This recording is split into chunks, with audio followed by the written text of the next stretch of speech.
Thank you, Mr. President. The news is coming so hard and fast these days that it's hard to sort it all out. Every day seems to be something new that captures our attention, our concern, our interest. And what I'd like to do today is try to put some of it in perspective and what's going on in our governing of this country. I don't believe what I'm going to be talking about today is partisan.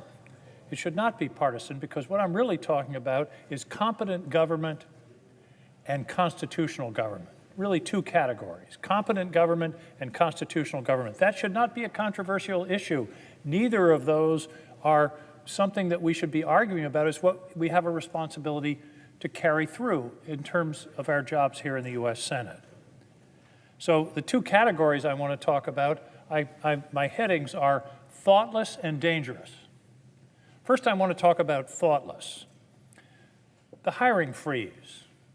A hiring freeze can be an effective tool if it's used thoughtfully and systematically, but to do it across the board without a process for exceptions that's built into it, you end up with all kinds of unintended and negative consequences. Firefighters, parks, losses elsewhere by attrition.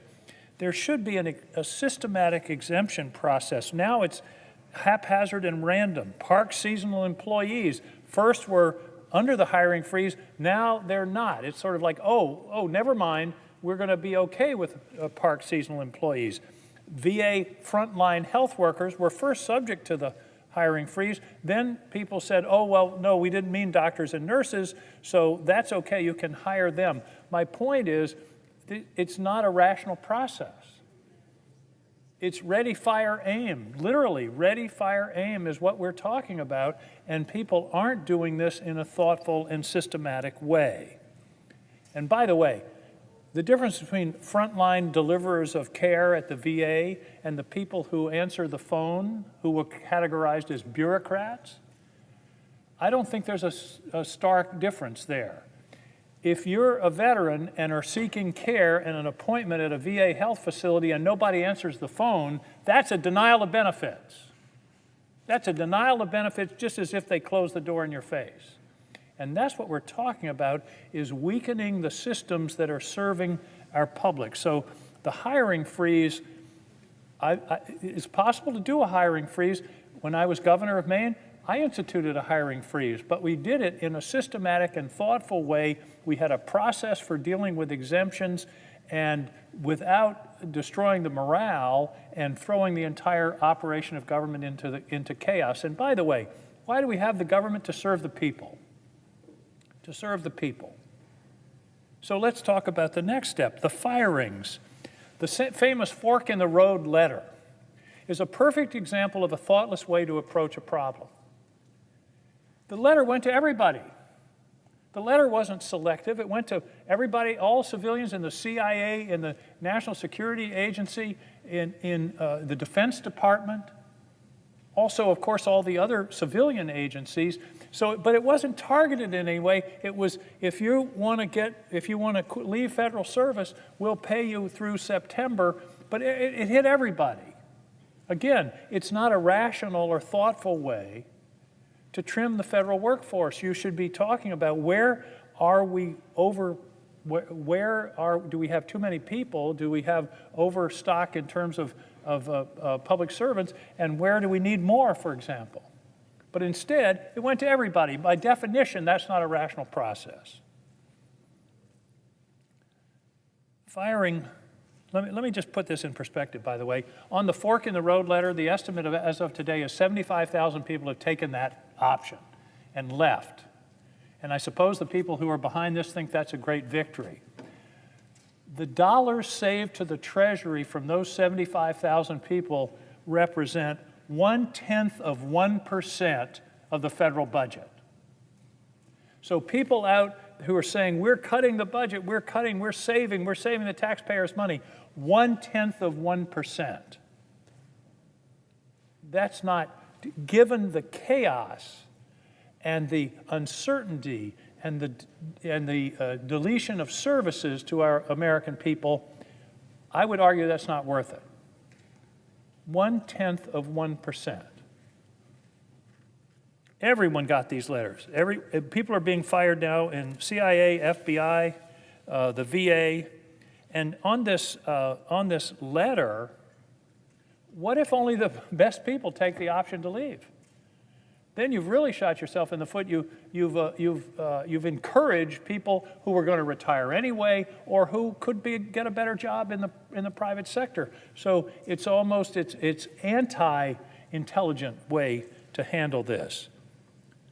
And then you get situations like at the Department of Energy, the first weekend they fired 350 people in the National Nuclear Security Administration. The people who handle nuclear materials and are responsible for our nuclear stockpile, they fired almost, I think it was something like 20% of the personnel. 3 or 4 days later, they realized, uh-oh, that was a mistake. And so now they're trying to bring these people back.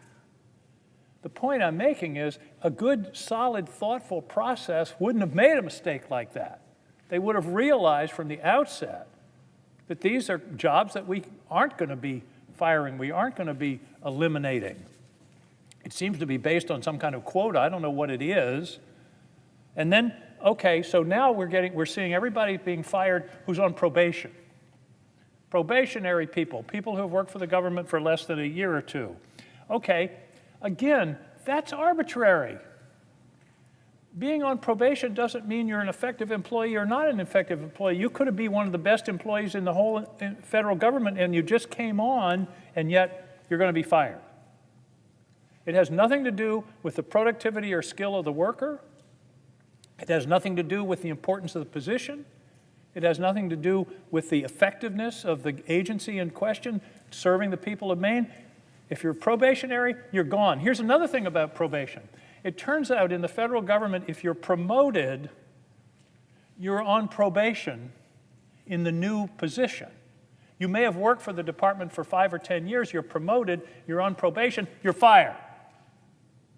Even though you have 5 or 10 years of experience, you're capable, you're doing a good job. There was no effort that I can see, and people did get these ridiculous letters saying your performance has not been adequate. There was no basis for those letters. It was arbitrary. Arbitrary, and that's remember I said my categories are thoughtless and dangerous. This is thoughtless. Probation. Oh, by the way, about 30% of the federal workforce are veterans. Now, we don't know the exact figures. That's one of the problems. We have no transparency about what's going on here and who's actually being let go and who isn't. But a reasonable extrapolation is 30% of the people being fired are veterans. People who put their lives on the line for this country. And then they went into public service and they're being fired. That's outrageous. Again, was no one thinking about this? 1,000 were fired at the VA just a couple of days ago. We learned that people supporting the VA crisis line were fired. What genius thought that was a good idea? Last Friday, immigration judges were fired. We're talking about immigration and border and control of immigration, and we're firing immigration judges? What possible sense does that make? Here's one. We've had three serious aircraft incidents in the last month, and they just fired, 300 people at the FAA.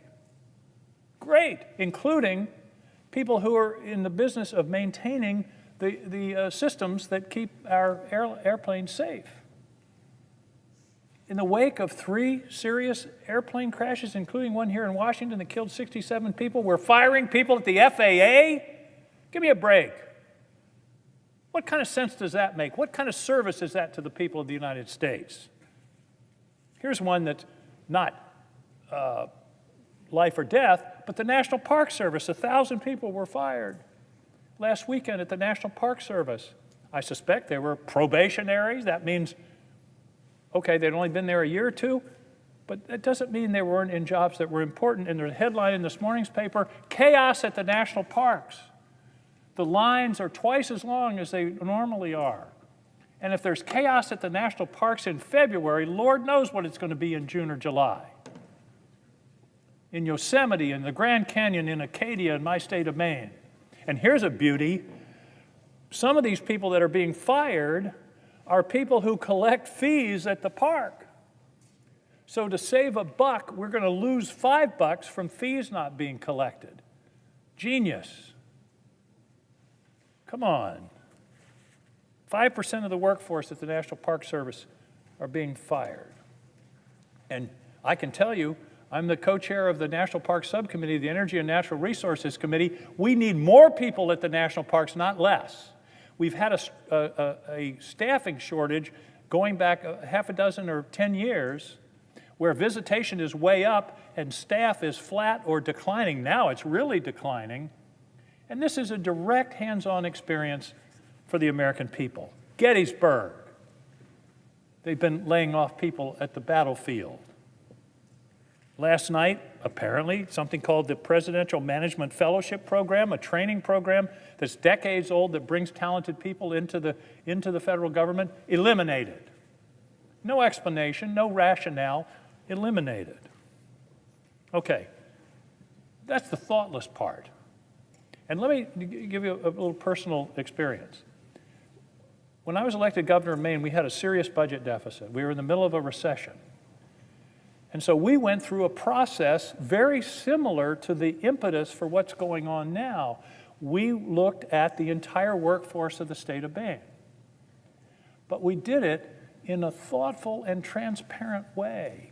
We developed a task force that included private citizens, legislators, and members of the administration, and we took 8 months, Mr. President, 8 months, not 8 weeks, and we looked at the entire structure of the state of Maine government and reduced our workforce by about 10%. Significant reduction. But we did it in a thoughtful way and in a way that made sense in terms of the ongoing service to the people of Maine. So it can be done, and I'm not unsympathetic with the idea of making things more efficient and even possibly downsizing the government where it's called for and where additional people aren't necessary. So I'm not here to say we shouldn't be looking for efficiency and saying everything in the federal government is perfect. I don't believe that for a minute. But I think if we're going to take on this exercise, it ought to be done in a sensible way by people who know what they're doing. And that brings me to DOGE. I don't know what they're doing. Nobody does. I don't know who these 25-year-olds that are in the IRS, rummaging around in the IRS system, IT system, or we learned last couple of days Social Security. What are they doing? Who are they? What are their qualifications? Do they have security clearances? Do they have conflicts of interest? There's no, all of the rules that are designed to protect us from people making arbitrary decisions that aren't accountable. You talk about bureaucrats being unaccountable. These are the ultimate unaccountable people. We don't know what their relationship is to the federal government, what authority they have, under what law are they operating. And it's pretty clear from mistakes like firing 350 people at the Nuclear Security Agency, it's pretty clear they don't know what they're doing. And they're firing people who we need. Okay, that's the thoughtless part, and it's inexcusable. That's just pure efficiency of government, of doing the right thing, and it can be done, but these people aren't doing it. The second part of what's going on is the dangerous part. And this is where I call upon my colleagues on the other side of the aisle who are standing by and watching our government the structure of our government be attacked with no response. Elimination of entire congressionally created agencies. USAID was established by statute.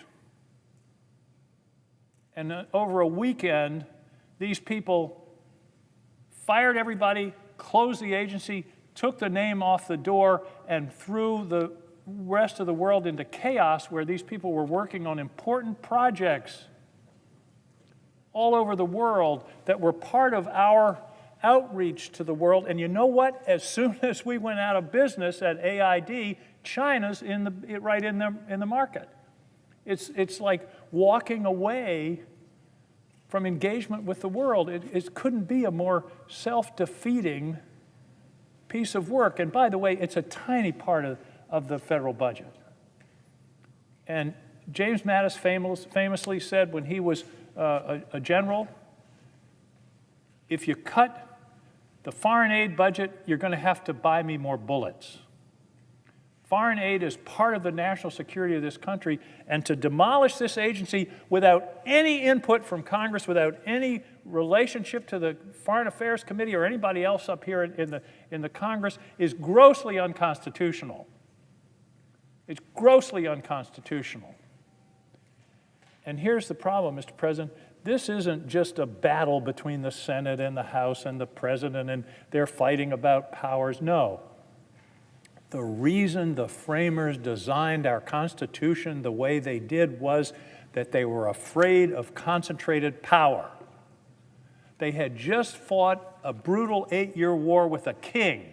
They didn't want a king. They wanted a constitutional republic where power was divided between the Congress and the President and the courts. And we are collapsing that structure. And the structure wasn't there for fun. It wasn't there because, hey, we're just going to design this complicated system. It was there to protect our freedom.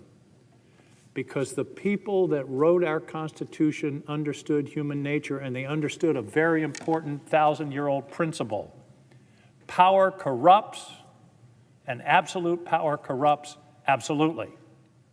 So the whole idea was to divide power, and to the extent we allow this assault on our Constitution, this collapsing and excessive power being granted to the executive to ignore the laws passed by Congress, and by the way, appropriations bills are laws passed by Congress, which the administration is also ignoring by freezing funding for programs authorized and funded by Congress. To the extent we do that, we're not only making a mistake now, but we're altering the essential structure of our Constitution that's there for a reason, that's there to protect our freedom. And the people who are cheering this on, I fear, in a reasonably short period of time, are going to say, where did this go? How did this happen? How did we make our president into a monarch? How did this happen? How it happened is we gave it up. James Madison thought we would fight for our power, but no. Right now, we're just sitting back and watching it happen. Article 2 of the Constitution, the president said, oh, the Article 2 gives me a lot of power. No, it doesn't. It makes the president commander-in-chief. That's true. But here's the key sentence in Article 2 of the Constitution, which defines the president's power. The key sentence is, not the power of the president, the responsibility of the president is to take care that the laws be faithfully executed. Not write the laws, not deny the laws, not ignore the laws, not pick which laws he or she likes, to take care that the laws are faithfully executed. That's the responsibility of the president. And right now, those laws are being ignored. Impoundment. Impoundment, the president trying to say, Congress appropriated this money through an appropriation bill signed by the president, but I'm not going to spend it because I don't like it. I don't like that purpose, whatever it is. I'm sorry. It's absolutely straight up unconstitutional, and it's illegal. President Nixon tried to do that in 1973, and the Congress, virtually unanimously, passed the Impoundment Control Act, which said, no, presidents can't do that. They can't ignore the will of Congress because the Article 1 of the Constitution gives the Congress the power of the purse. And we're giving it away this week. We're standing by and watching it, watching the essential power of this body evaporate, not evaporate, migrate, down the street on 1600 Pennsylvania Avenue. Power was divided for a reason. There's some criticism now in the press saying people are talking about a constitutional crisis, they're crying wolf. No, this is a constitutional crisis. It's the most serious assault on our Constitution in the history of this country.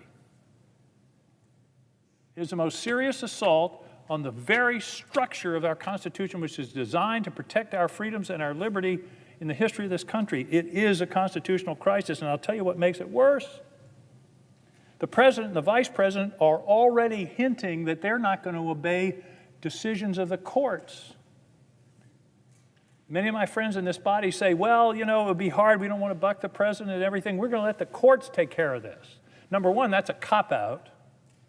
It's our responsibility to protect the Constitution. That's what we swear to when we enter this body. But to stand back and say, oh, well, we're going to watch all this happen and the courts are going to take care of it, that's an abdication of our responsibility. And by the way, if you look at history, yes, it's true presidents have gained power. In my reading of history, usually it wasn't because presidents usurped power, but because the Congress abdicated it. We haven't declared war, for example, since 1942, and yet that's a clear responsibility of Congress. And we sure have been in some scrapes since 1942. We've abdicated that power. And we're now in the process of abdicating the power to control the appropriations process. I mentioned about DOGE, no authority, no accountability, no transparency. We literally don't know what they're doing. We can't find out what they're doing. And then just this week, the destruction of the independent agencies created by Congress. They were created as independent agencies for a reason, because they didn't want them to be dominated by the vicissitudes of politics. The president gets to appoint members of the board, and they're very carefully balanced, not firing someone at the National Labor Relations Board so there's no quorum so they can't act. That's a direct violation of congressionally established policy. These independent agencies were created for a reason, and again, saying the court, oh, I forgot to mention, illegal firing of inspector generals. The senator from Iowa is a champion of inspector generals. In the first few days, something like 18 inspector generals were fired completely contrary to the law. The law is the Congress must be given 30 days notice of the firing of an inspector general and reasons therefore. Not done. Not a peep. What's it going to take for us to wake up? And when I say us, I mean this entire body, to wake up to what's going on here. Is it going to be too late? Is it going to be when the president has accreted all this power and the Congress is an afterthought? What's it going to take? I mean, the offenses keep piling up, and as I said, leaving it to the courts, number one, is a cop-out, and number two, when the vice president said something, I can't remember exactly what he said, but why should the court should not have the power to do this. And of course, the president over the weekend famously quoted Napoleon, when you're saving your country, you don't have to obey any law. Wow, a president of the United States quoting Napoleon about not having to obey the law. So I intended to talk about Ukraine, but Senator Tillis and Senator Shaheen did it so articulately, I think I'll let that pass, except to say that it's shameful that we've suddenly pivoted from the support of a democracy that was grossly and illegally invaded from the support of that country to the support of a murderous dictator. I heard something about Zelensky as a dictator. The only dictator in this game, Mr. President, is Vladimir Putin. He's the dictator. And to argue that somehow Ukraine started the war, what universe is somebody in that would say something like that? Again, I won't pursue, but I can tell you, Putin's happy, Xi Jinping is happy, Iran's happy, North Korea's happy. They love what's going on to see us retreating from the world, whether it's AID or Ukraine. They love to see us retreating from the world, looking weak and looking unreliable. And finally, on this point, we seem to be systematically alienating our allies. I've been on armed services now for 12 years, and I've learned that the key asymmetric advantage that this country has in the world is allies. China has customers, we have allies.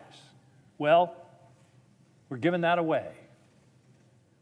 If I wasn't on the floor of the U.S. Senate, I'd use a slightly different term. But we're giving away our asymmetric advantage in the world by what looks like systematically alienating our allies, whether it's threats of tariffs or speeches in Europe telling them, what their problems are, basically saying we're going to abandon Europe.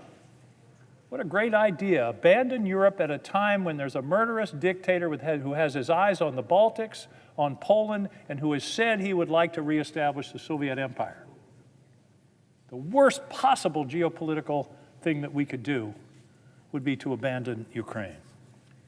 So, Mr. President, this is a constitutional crisis, and we've got to respond to it, and I'm just waiting for this whole body to stand up and say, no, we don't do it this way. We don't do it this way. We do things constitutionally. Yes, it's more cumbersome, it's slower. That's what the framers intended. They didn't intend to have an efficient dictatorship. And that's what we're headed for.